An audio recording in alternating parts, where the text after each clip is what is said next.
Bismillahirrahmanirrahim. Assalamualaikum warahmatullahi wabarakatuh. Yang kita ketahui, hanya orang-orang beriman yang sering melakukan amalan kepada Allah Subhanahu wa taala saja yang dipastikan akan masuk surga. Sedangkan orang yang meninggalkan perintah Allah Subhanahu wa taala dipastikan akan masuk neraka. Tapi anehnya, ada seorang pria yang seumur hidupnya melakukan banyak dosa justru diperebutkan oleh malaikat ketika ia meninggal. Sebelum lanjut videonya, tekan tombol subscribe dan nyalakan loncengnya. Bagikan video ini ke teman dan keluarga kalian, karena sebaik-baik kalian adalah orang yang mempelajari Al-Quran kemudian mengajarkannya kepada orang lain. Satu lagi, simak video ini sampai selesai biar nggak salah paham. Dalam sebuah hadis, Rasulullah SAW menyebutkan secara langsung golongan-golongan orang yang sudah dijamin menjadi penduduk surga. Golongan istimewa tersebut adalah sebagai berikut. Ahli surga itu 3 golongan, yaitu orang yang memiliki kekuasaan yang adil dan disetujui oleh rakyatnya, pria yang lemah lembut hatinya terhadap kerabat dan muslim, dan orang miskin yang menjaga kehormatan keluarganya. Hadis riwayat Muslim. Namun menariknya, di zaman Bani Israel dahulu kala, ada seorang pembunuh 100 jiwa yang justru diperebutkan oleh malaikat ketika pembunuh itu meninggal dunia. Kisah ini diriwayatkan oleh Imam Bukhari dan Muslim rahimahullah dari Abu Sa'id Sa'ad bin Malik bin Sinan Al-Khudri radhiyallahu anhu. Sesungguhnya Nabi SAW bersabda, "Dahulu di zaman orang-orang sebelum kalian, ada seorang lelaki yang telah membunuh 99 jiwa. Dia pun bertanya tentang orang yang paling alim di muka bumi ketika itu. Lalu ditunjukkan kepadanya tentang seorang rahib atau ahli ibadah. Maka dia pun mendatangi rahib tersebut lalu mengatakan, jika seseorang telah membunuh 99 jiwa, apakah tobatnya akan diterima? Rahib itu pun menjawabnya, orang seperti itu tidak diterima tobatnya. Lalu orang tersebut membunuh rahib itu dan genaplah 100 jiwa yang telah ia renggut nyawanya. Kemudian ia kembali lagi bertanya tentang keberadaan orang yang paling alim di muka bumi. Ia pun ditunjuki kepada seorang alim. Lantas ia bertanya pada alim tersebut, jika seseorang telah membunuh 100 jiwa, apakah tobatnya masih diterima? Orang alim itu pun menjawab, iya, masih diterima. Dan siapakah yang akan menghalangi antara dirinya dengan taubat? Beranjaklah dari tempat ini dan ke tempat yang jauh di sana, karena di sana terdapat sekelompok manusia yang menyembah Allah Ta'ala. Maka sembahlah Allah bersama mereka, dan janganlah kamu kembali ke tempatmu yang dulu, karena tempat tersebut adalah tempat yang amat jelek. Laki-laki ini pun pergi menuju ke tempat yang ditunjuk oleh orang alim tersebut. Ketika sampai di tengah perjalanan, maut pun menjemputnya. Akhirnya terjadilah perselisihan antara malaikat rahmat dan malaikat azab. Malaikat rahmat berkata, orang ini datang dalam keadaan bertaubat dengan menghadapkan hatinya kepada Allah. Namun malaikat azab berkata, orang ini belum pernah melakukan kebaikan sedikit pun. Lalu datanglah malaikat lain dalam bentuk manusia. Mereka pun sepakat untuk menjadikan malaikat ini sebagai pemutus perselisihan mereka. Malaikat ini berkata, ukurlah jarak kedua tempat tersebut, yaitu jarak antara tempat yang jelek yang dia tinggalkan dengan tempat yang baik yang ia tuju. Jika jaraknya dekat, maka ia yang berhak atas orang ini. Lalu keduanya mengukurnya, dan ternyata mereka dapatkan bahwa orang itu lebih dekat kepada negeri yang diinginkannya atau tujuannya. Maka malaikat rahmat pun segera membawanya. Kata Qatadah, Al-Hasan mengatakan, disebutkan kepada kami bahwa ketika kematian datang menjemputnya, ia busungkan dadanya ke arah negeri tujuan. Dari kisah ini kita dapat memetik pelajaran dan menarik beberapa kesimpulan. Yang pertama, orang yang berfatwa tanpa ilmu hanya akan membawa kerusakan. Dalam kisah tadi disebutkan, si pembunuh ini mendatangi seorang rahib ahli ibadah. Tapi ternyata ahli ibadah tadi hanyalah sekedar ahli ibadah. Dia tidak mempunyai ilmu. Rahib tersebut menganggap besar urusan itu sehingga mengatakan, tidak ada taubat bagimu. Maka laki-laki pembunuh itu marah lantas membunuh ahli ibadah tersebut. Dalam hadis pernah disinggung mengenai hal ini. Dari Abu Darda, Rasulullah SAW bersabda, dan keutamaan orang yang berilmu dibanding seorang ahli ibadah adalah bagaikan keutamaan bulan pada malam purnama dibanding bintang-bintang lainnya. Hadis riwayat Abu Daud.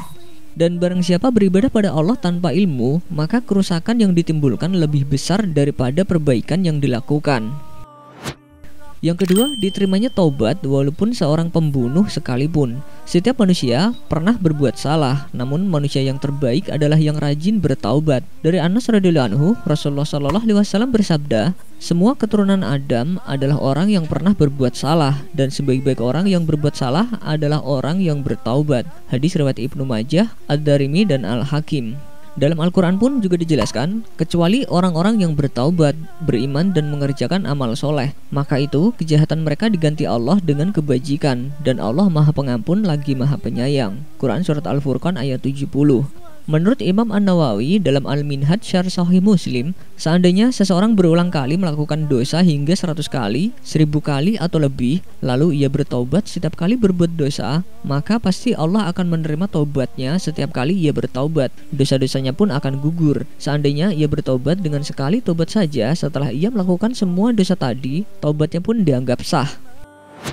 Yang ketiga, orang yang bertaubat haruslah berhijrah dari lingkungan yang buruk. Walaupun semasa hidupnya pembunuh itu selalu melakukan perbuatan keji dan belum melakukan amal solih sekalipun, namun di ujung hayatnya ia memiliki tekad untuk memperbaiki diri dan bertaubat dari semua kesalahan. Taubatnya ini bisa diukur dari tekadnya pergi meninggalkan masa lalu yang kelam, menyongsong cahaya hidayah dan kebaikan yang bisa disebut sebagai hijrah. Nabi Shallallahu alaihi wasallam pernah bersabda, sesungguhnya muhajir sejati adalah orang yang meninggalkan apa yang dilarang oleh Allah. Hadis riwayat Ahmad. Apa yang disabdakan Nabi Shallallahu alaihi wasallam ini meliputi pula hijrah lahir dan hijrah batin. Hijrah lahir adalah lari, membawa tubuhnya menyelamatkan diri dari fitnah. Sedangkan hijrah batin adalah meninggalkan apa saja yang menjadi ajakan hawa nafsu yang senantiasa memerintahkan kepada kejelekan dan apa-apa yang dijadikan indah oleh setan. Hijrah kedua ini merupakan dasar bagi hijrah yang pertama. Allah berfirman, barang siapa keluar dari rumahnya dengan maksud berhijrah kepada Allah dan Rasul-Nya, kemudian kematian menimpanya sebelum sampai ke tempat yang dituju, maka sungguh telah tetap pahalanya di sisi Allah, dan adalah Allah Maha Pengampun lagi Maha Penyayang. Quran Surat An-Nisa ayat 100. Semoga kita bukan termasuk orang yang berputus asa dari rahmat Allah dan selalu memohon ampunan kepadanya. Wallahu a'lam bishawab. Wassalamualaikum warahmatullahi wabarakatuh. Sebelum beranjak dari video ini, mungkin video sebelumnya juga menarik untuk dilihat nih. Ketika para penghuni neraka memohon ampun kepada Allah Subhanahu wa Ta'ala untuk kembali ke dunia dan melakukan amal soleh, di dalamnya ada pelajaran yang berharga bagi kita agar tidak terjerumus ke dalam api neraka. Manusia dikatakan makhluk yang paling sempurna karena Allah Subhanahu wa Ta'ala bukan hanya memberikan hati, mata, dan telinga, akan tetapi akal dan nafsu. Hal ini juga yang mendasari bahwa manusia harus mampu mensyukuri nikmat tersebut. Rasa syukur akan menumbuhkan ketaatan kepada Allah, sedangkan kekufuran hanya akan melahirkan kemurkaannya. Dan pada akhirnya neraka yang penuh dengan siksaan memang diperuntukkan bagi mereka yang kufur, sebagaimana Allah gambarkan melalui firman-firman-Nya. Rasulullah Shallallahu alaihi wasallam bersabda, seringan-ringan siksa manusia di neraka ialah dipakaikannya sepasang alas kaki berikut kedua pengikatnya dari api neraka. Dari keduanya mampu mendidihkan otaknya sebagaimana mendidihnya air di kuali. Ia tidak melihat ada yang lain yang dianggapnya lebih berat siksanya dari dirinya sendiri. Padahal sebenarnya itu adalah seringan-ringannya siksaan ahli neraka. Hadis riwayat Bukhari, Muslim, dan Tirmidzi.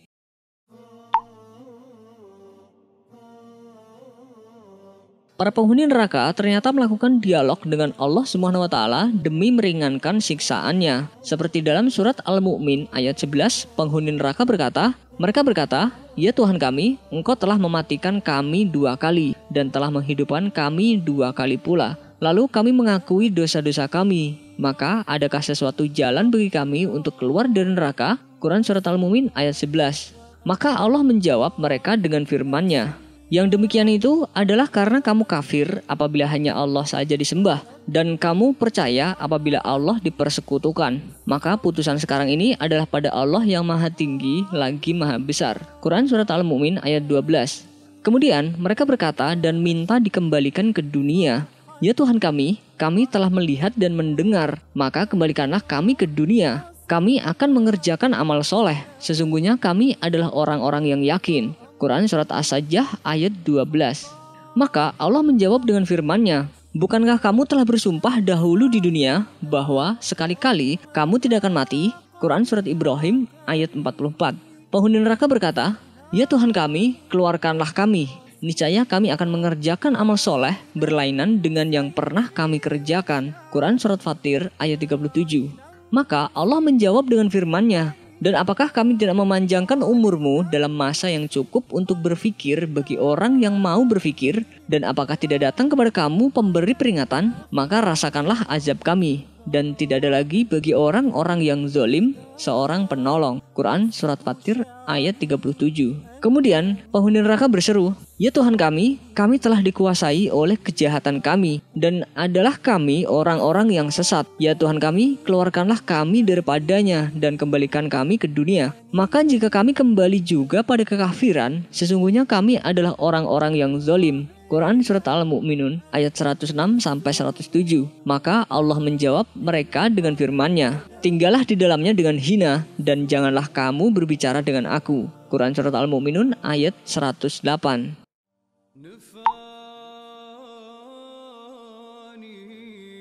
Dan setelah itu, untuk selama-lamanya mereka tidak dapat berbicara, dan demikianlah mendapatkan puncak siksa yang sangat berat. Seperti yang tertulis dalam surat An-Naba, mereka tidak mendapat kesejukan di dalamnya, dan tidak pula mendapat minuman selain air yang mendidih juga nanah. Quran Surat An-Naba ayat 24-25.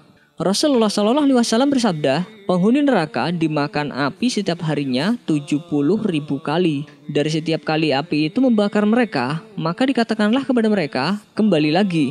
Maka jasad mereka pun kembali lagi seperti sedia kala, dan di sana mereka tidak pernah mati. Sebagaimana firman Allah Subhanahu wa taala, "Dan datanglah bahaya maut kepadanya dari segenap penjuru, tapi dia tidak juga mati, dan dari hadapannya masih ada azab yang pedih." Quran Surat Ibrahim ayat 1. Dari keterangan Al-Quran dan Sunnah tersebut dapat disimpulkan bahwa penduduk neraka adalah orang-orang yang kufur akan nikmat Allah Subhanahu wa taala. Allah Subhanahu wa taala menyediakan neraka untuk hamba-hambanya yang bergelimang maksiat dan dosa, ingkar lagi sombong. Sekecil apapun dosa yang pernah kita lakukan, janganlah merasa aman dari azab Allah. Maka sebaiknya sebagai umat muslim kita bertobat dan saling mengingatkan agar terhindar dari api neraka.